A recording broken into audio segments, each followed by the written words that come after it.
আসসালামু আলাইকুম, সবাইকে শুভেচ্ছা সহ আমন্ত্রণ জানাচ্ছি বাংলাভিউ রাতের সংবাদে। সাথে আছি আমি আন্নামা চৌধুরী। প্রথমেই লতিফ ট্রাভেলস সংবাদ শিরোনাম। দেশে করোনায় গেল 8 দিনের সর্বনিম্ন মৃত্যু, কমেছে আক্রান্ত শনাক্ত। অপরাধীদের লাগাম টানতে সিলেট নগরীতে কাজ করছে 110টি ইন্টারনেট প্রোটোকল ক্যামেরা। অপরাধ নিয়ন্ত্রণের পাশাপাশি অপরাধী শনাক্তে কাজ করবে ক্যামেরা। ওয়েস্ট ইন্ডিজ সিরিজের সামনে রেখে বাংলাদেশ ক্রিকেট দলের সকল সদস্যের করোনা পরীক্ষা, সবার ফলাফল নেগেটিভ। সিলেট বিভাগে 24 ঘন্টায় করোনা থেকে সুস্থ হওয়ার চেয়ে আক্রান্ত শনাক্তের সংখ্যা বেশি, কেউ মারা না যাওয়ায় স্বস্তি। সিলেট নগরীর জিন্দাবাজারে এক রাতে 5 দোকানে চুরি। এতক্ষণ শুনছিলেন শিরোনাম, এবারে বিস্তারিত। মহামারী করোনা ভাইরাসে দেশে আরও 16 জনের মৃত্যু হয়েছে, যা গত 8 সপ্তাহের মধ্যে সবচেয়ে কম। সবশেষ গেল 14 নভেম্বরের চেয়ে কম মৃত্যুর খবর দিয়েছিল স্বাস্থ্য অধিদপ্তর। সেদিন 14 জনের মৃত্যু হয়েছিল।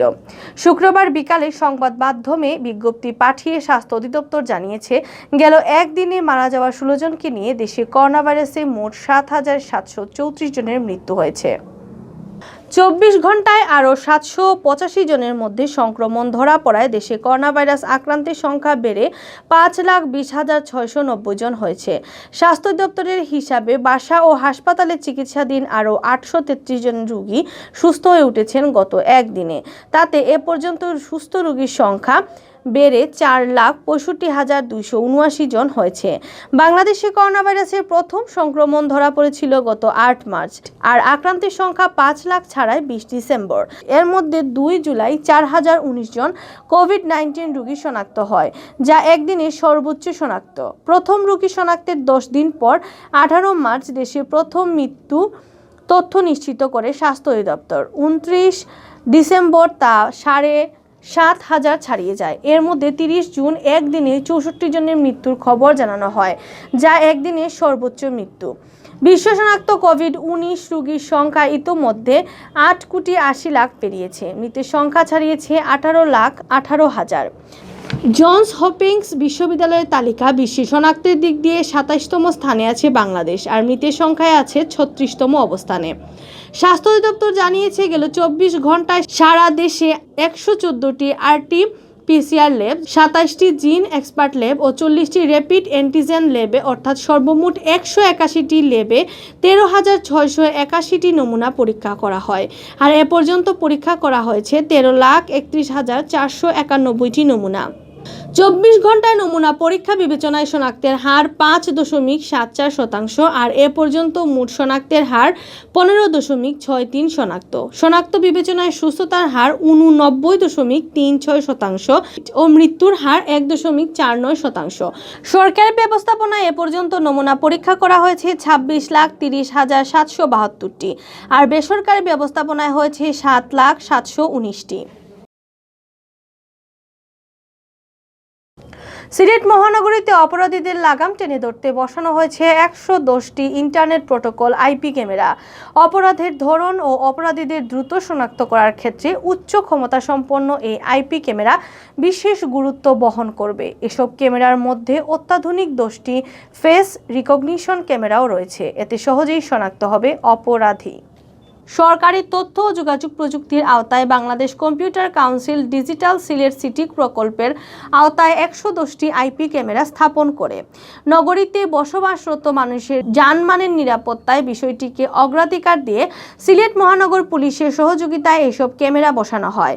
সিলেট কোতোয়ালি থানার 2য় তলায় নিয়ন্ত্রণ কক্ষ থেকে সার্বক্ষণিক এসব ক্যামেরা মনিটরিং হচ্ছে। এজন্য কাজ করছেন কম্পিউটার কাউন্সিল থেকে বিশেষ প্রশিক্ষণপ্রাপ্ত 12 জন সদস্য। সংশ্লিষ্টরা জানান, এসব ক্যামেরায় নগরীর গুরুত্বপূর্ণ প্রবেশ মুখ, সড়ক ও জনবহুল স্থানে স্থাপন করা হয়েছে।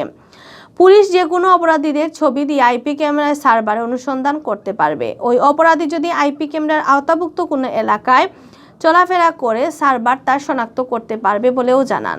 সিলেট মহানগর পুলিশের অতিরিক্ত পুলিশ কমিশনার পরিতোষ ঘোষ জানান, আইপি ক্যামেরা অপরাধ নিয়ন্ত্রণে বিশেষ ভূমিকা রাখবে, পাশাপাশি পুলিশকে সহযোগিতাও করবে। বুধবার IP camera base surveillance system পুলিশের কাছে হস্তান্তর করা হয়েছে। তিনি আরও জানান, ডিজিটাল সিলেট সিটি প্রকল্পের আওতায় বাংলাদেশে প্রথমবারের মতো ব্যবহার হচ্ছে 10টি ফেস রিকগনিশন বা ব্যক্তি শনাক্তকরণ এবং 10টি অটো নম্বর প্লেট রিকগনিশন বা যানবাহনের নম্বর প্লেট চিহ্নিতকরণ ক্যামেরা। ডিজিটাল সিলেট সিটি প্রকল্প উপপ্রকল্প পরিচালক মধুসূদন চন্দ্র জানান, তার 1 বছর আগে ক্যামেরা স্থাপনের কাজ শুরু করেন। বুধবার এসএমপি সদর দপ্তরে আয়োজিত অনুষ্ঠানে আইপি ক্যামেরার বেস সার্ভিসেন্স সিস্টেম হস্তান্তর করেছেন। এর সুফল ইতিমধ্যে শহরবাসী পাচ্ছেন উল্লেখ করে তিনি জানান, আইপি ক্যামেরা ব্যবহারের কারণে চুরি, ছিনতাই, রাহাজানি অনেকটাই হ্রাস পেয়েছে। আসন্ন ওয়েস্ট ইন্ডিজ সিরিজের আগে বাংলাদেশ ক্রিকেট দলের সব সদস্যর করোনা পরীক্ষা করা হয়েছে। প্রথম দফায় পরীক্ষার সবার করোনা নেগেটিভ বলে জানা গেছে, তবে শতভাগ নিশ্চিত হতে শনিবার দ্বিতীয় দফা করোনা পরীক্ষা করা হবে। বুধবার করোনা পরীক্ষার জন্য নমুনা দেন দলে ডাক পাওয়া 30 জন ক্রিকেটার। এর আগে মাঠকর্মী, জাতীয় দলের সাপোর্টিং স্টাফদের নমুনা নেওয়া হয়েছিল। প্রথম দফায় করোনা পরীক্ষার পর বিসিবির প্রধান চিকিৎসক ডাক্তার দেবাশিস চৌধুরী জানান, সবার নমুনার ফলই নেগেটিভ এসেছে, তবে শতভাগ নিশ্চিত হতে দ্বিতীয় দফায় আবার পরীক্ষা করানো হবে। সেখানে যাদের টেস্টের ফল নেগেটিভ আসবে তারাই প্রবেশ করবেন জৈব সুরক্ষা বলয়ে।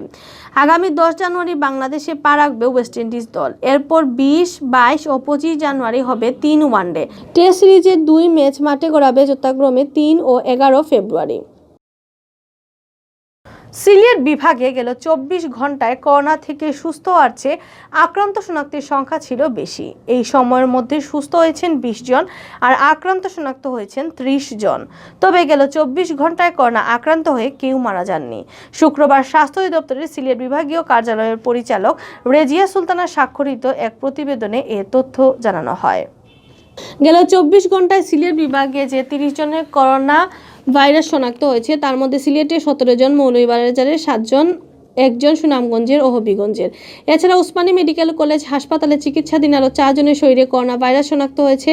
শুক্রবার পর্যন্ত সিলেট বিভাগে মোট করোনা রোগী শনাক্তের সংখ্যা দাঁড়িয়েছে 15,633 জন। এর মধ্যে সিলেট জেলার 9,248 জন, সুনামগঞ্জের 2,519 জন, হবিগঞ্জের 1,967 জন ও মৌলভীবাজার জেলার 1,899 জন। গেল 24 ঘন্টায় করোনায় কেউ মারা না যাওয়ায় মৃতের সংখ্যা আগের মতো 266 আছে। এর মধ্যে সিলেট জেলায় মারা গেছেন 202, সুনামগঞ্জে 26, হবিগঞ্জে 16, মৌলভীবাজারে 22 জন। এদিকে গেল 24 ঘন্টায় করোনা থেকে সুস্থ হওয়া 20 জনের মধ্যে 20 জনই সিলেট জেলার। সিলেট নগরের জিন্দাবাজারস্থ পঞ্চখানা সুপার মার্কেটে এক রাতে 5টি দোকানে দুর্ধর্ষ চুরির ঘটনা ঘটেছে। বৃহস্পতিবার দিবাগত রাতে এই চুরির ঘটনা ঘটে। সংঘবদ্ধভাবে চোরের দল এসব দোকান থেকে নগদ টাকা নিয়ে গিয়েছে। মার্কেটে যে 5টি দোকানে চুরি হয়েছে সেগুলো হলো Shamim tailors and fabrics, Raymond tailors and exclusive fabrics, মিশি এন্টারপ্রাইজ, ইসলামিয়া লাইব্রেরি ও বলাকা সাইকেল।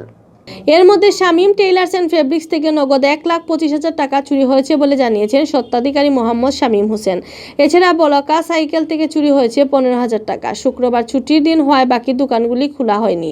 এগুলোর মালিক পক্ষের লোকজন আসেনি, ফলে সেগুলি থেকে কি কি চুরি হয়েছে তা জানা যায়নি। শামীম টেইলার্স মোহাম্মদ শামীম হোসেন জানান, বৃহস্পতিবার রাত 10:30টায় তিনি দোকান তালাবদ্ধ করে বাসায় যান।